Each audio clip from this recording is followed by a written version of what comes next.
Hello दोस्तों, आप सभी लोगों का बहुत बहुत स्वागत है आपके अपने YouTube चैनल एनपी एजुकेशन पर। आज हम लोग पढ़ेंगे DI यानी डाटा इंटरप्रिटेशन। देखिए, DI के प्रश्न एग्जामों में पूछे जाते हैं, खास रूप से पेट के एग्जाम में बहुत ही महत्वपूर्ण यह हो जाता है DI। तो आइए कुछ प्रश्नों का हम लोग अध्ययन करते हैं। जैसे यह चार्ट आपको दिखाई दे रहा है, देखिए दिया गया, यहाँ दिए गए वृत्त आरेख में एक परिवार द्वारा वर्ष 1998 में विभिन्न मदों पर किए गए खर्च को दर्शाया गया है। रेखा चित्र का अध्ययन कीजिए, करके प्रश्नों के उत्तर दीजिए। यानी कि यह जो दिखाया गया है पाई चार्ट 1998 में एक परिवार के जो विभिन्न मदों पर खर्च करता है, इस चीज को दिखाया गया है। आप इस चार्ट का अध्ययन करिए तथा जो प्रश्न पूछा गया उसका उत्तर दीजिए। जैसे देखिए प्रश्न क्या पूछा गया, क्वेश्चन नंबर 1। देखिए प्रश्न है, यदि 1998 का कुल खर्च 46,000 रुपये हो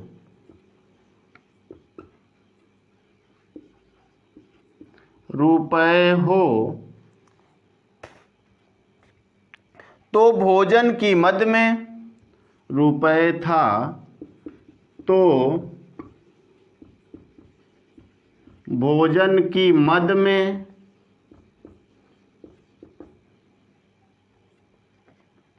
किया गया खर्च कितना था, में किया गया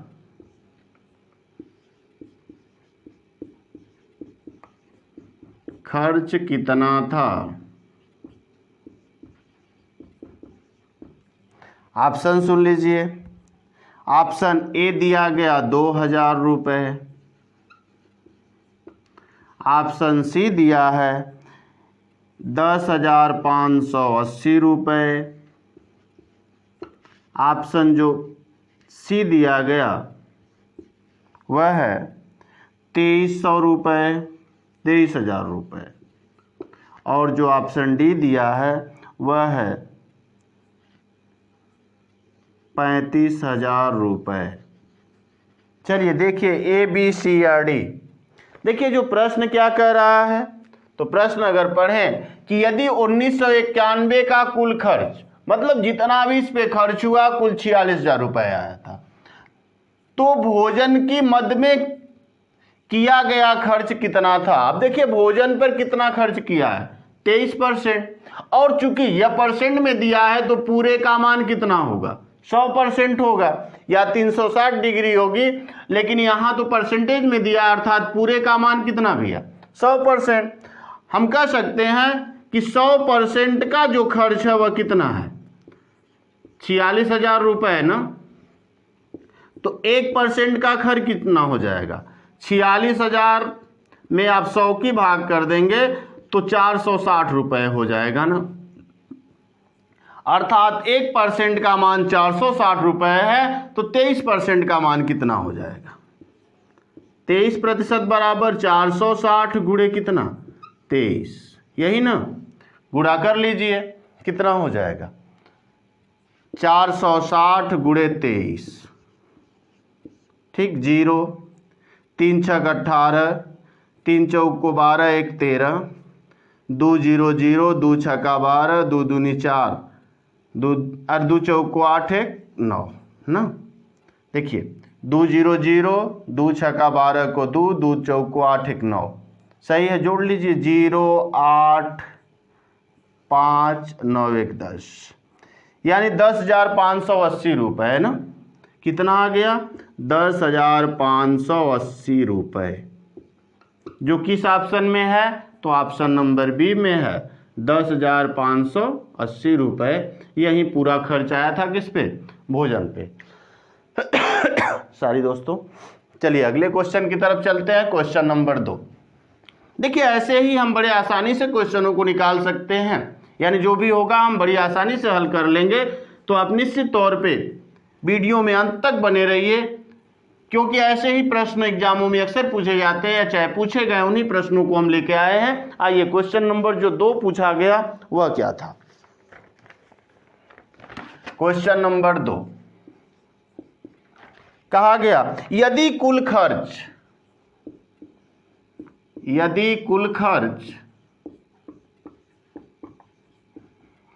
46,000 रुपये हो, ठीक हो, क्या था 46,000 रुपये था,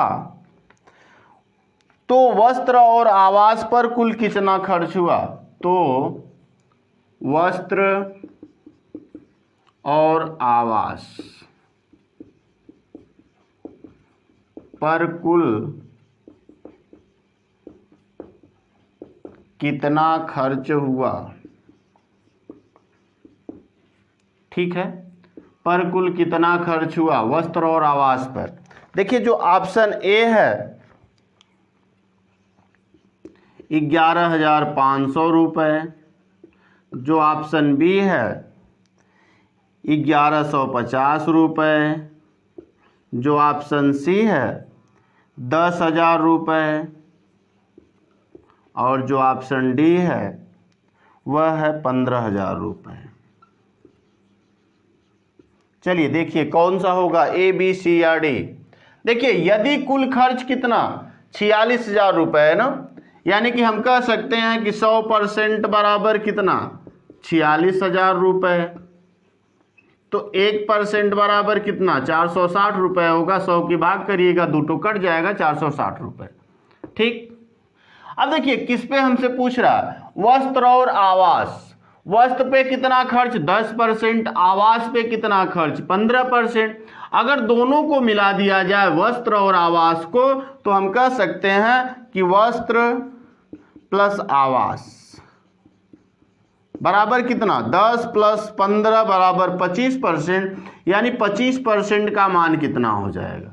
जब 10% 1% का मान 460 रुपये है तो 25% का मान, तो आप कर सकते हैं 460 गुणे कितना 25, 460 गुणे 25, सही, गुणा कर लीजिए 25 0 0, 25 छक्का 150 0 यानी 15, 25 चौको कितना 100 और 15 कितना हो जाएगा 115, यानी कि 11,500 रुपये खर्च आ जाएगा ना, जो किस ऑप्शन में है, तो ऑप्शन नंबर ए में दिया गया है 11,500 रुपये, है ना, सही। चलिए अगले क्वेश्चन की तरफ चलते हैं, क्वेश्चन नंबर 3। आइए देखिए ऐसे ऐसे क्वेश्चन एग्जामों में पूछे जाते हैं, लेकिन थोड़ा सा हम ध्यान दें तो बड़ी आसानी से प्रश्नों के उत्तर दे सकते हैं। आइए क्वेश्चन नंबर 3,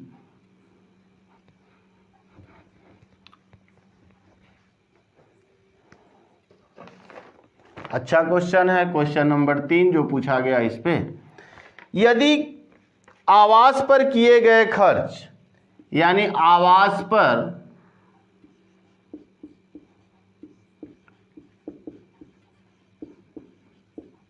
किया गया खर्च, आवास पर किया गया खर्च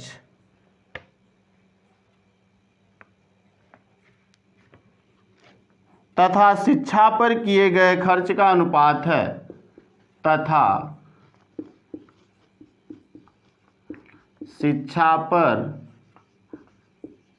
किए गए खर्च का अनुपात है। देखिए आवास पर किए गए खर्च तथा शिक्षा पर किए गए खर्च का अनुपात है। ऑप्शन सुन लीजिए, ऑप्शन ए है 5.2 का अनुपात है, बी ऑप्शन 2.5 2 संबंधी 5 का अनुपात है, सी 4 संबंधी 5 का अनुपात है, और डी 5 संबंधी 4 का अनुपात है। कौन होगा, ए बी सी या डी। देखिए कह रहा आवास पर किया गया खर्च या किए गए खर्च तथा शिक्षा पर किए गए खर्च का अनुपात है। देखिए आवास और शिक्षा का अनुपात हमसे पूछ रहा है ना, आवास और शिक्षा का अनुपात, सही, शिक्षा। तो आवास पे कितना खर्च किया है? 15%, शिक्षा पर कितना? 12%। यानी आवास जिसका पहले पूछ रहा उसको पहले लिखना है 15%, संबंधित शिक्षा पर कितना? 12%। अब देखिए परसेंटेज से परसेंटेज कट जाएगा, यह 3 से कटेगा, 3 5 15, 3 चौको 12, क्योंकि हमने पढ़ा है कि भिन्न के सरलतम रूप को ही हम अनुपात कहते हैं। देखिए इसको सबसे छोटा रूप हमने निकाल लिया, 5 संबंधित कितना? 4 का हो जाएगा, जो ऑप्शन नंबर कहाँ दिया गया? ऑप्शन नंबर डी में दिया गया ना। देखिए ऐसे क्वेश्चनों को हम बड़ी आसानी से कर सकते हैं। आइए अगले क्वेश्चन की तरफ चलते हैं, क्वेश्चन नंबर 4।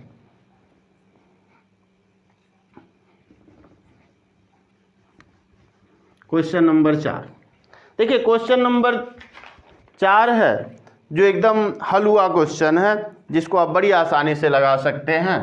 देखिए क्वेश्चन नंबर जो 4 है, ग्राफ चित्र से पता चलता है कि, ग्राफ चित्र से पता चलता है कि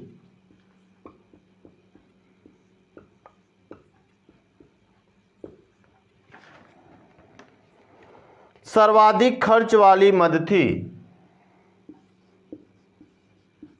सर्वाधिक खर्च वाली मद थी। अब देखिए जो इससे पता चल रहा है कि सर्वाधिक खर्च वाली कौन मद है, ऑप्शन भी सुन लीजिए। ऑप्शन ए है भोजन, ऑप्शन बी है आवास, ऑप्शन सी है वस्त्र और ऑप्शन डी है अन्य। सबसे अधिक खर्च किस मद पर हुआ है? तो देखिए सबसे अधिक किसका परसेंटेज है, उसी पे ज्यादा खर्च होगा। सॉरी, तो हम कह सकते हैं कि सबसे अधिक परसेंटेज किसका? भोजन का, अर्थात भोजन पर सबसे ज्यादा खर्च हुआ होगा ना। देखिए भोजन पर कितना खर्च हुआ है, तो आप कह सकते हैं 23%, जो सबसे ज्यादा है। इसके बाद 15%, 20% है, फिर 15% है, फिर 12 है, फिर 10 है, फिर 5 है ना। यानी सबसे ज्यादा किस पर खर्च हुआ है? भोजन पर। तो हम कह सकते हैं कि सबसे ज्यादा खर्च वाली मद कौन सी थी? तो वह भोजन थी ना। आसानी से लगाया जा सकता है। आ जाइए अगले क्वेश्चन की तरफ चलते हैं, और क्वेश्चन नंबर 5 जो लास्ट ही क्वेश्चन होगा, क्वेश्चन नंबर 5। देखिए ऐसे ऐसे एग्जामों में प्रश्न पूछे जाते हैं, तो हम निश्चित तौर पे पलक झपकते ही ऐसे प्रश्नों का उत्तर दे सकते हैं। आ जाइए अगले क्वेश्चन की तरफ, लेकिन थोड़ा सा हमें कंसेप्ट ध्यान में रखना होगा। अगर हम कंसेप्ट को ध्यान में रखते हैं तो बड़ी आसानी से हम प्रश्नों के उत्तर दे देंगे। देखिए प्रश्न नंबर 5, यदि परिवार का 1998 का कुल खर्च, यदि परिवार का 1998 का कुल खर्च 46,000 रुपये था, तो 46,000 रुपये था, तो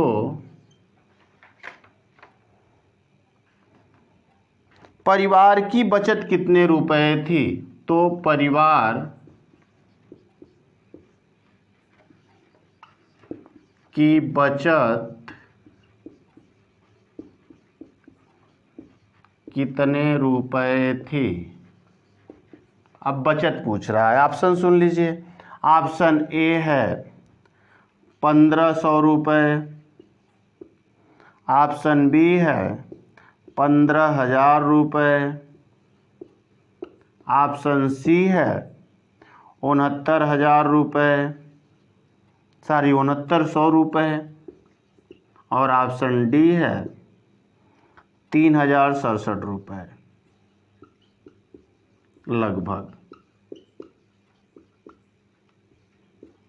चलिए देखते हैं कौन सा होगा, ए बी सी या डी। यदि परिवार का 1998 का कुल खर्च 46,000 रुपये थे, यानी कि जो यह दिखाया गया है टोटल खर्च ही दिखाया गया है ना, तो कुल खर्च कितना था 46,000 रुपये, यानी कुल खर्च 100% था, जिसमें कुल कितना था 46,000 रुपये ना, तो 1% बराबर कितना हो जाएगा, आप कह सकते हैं 460 रुपये। इससे पहले भी हम लोगों ने निकाला है ना। अब आ जाइए अगला।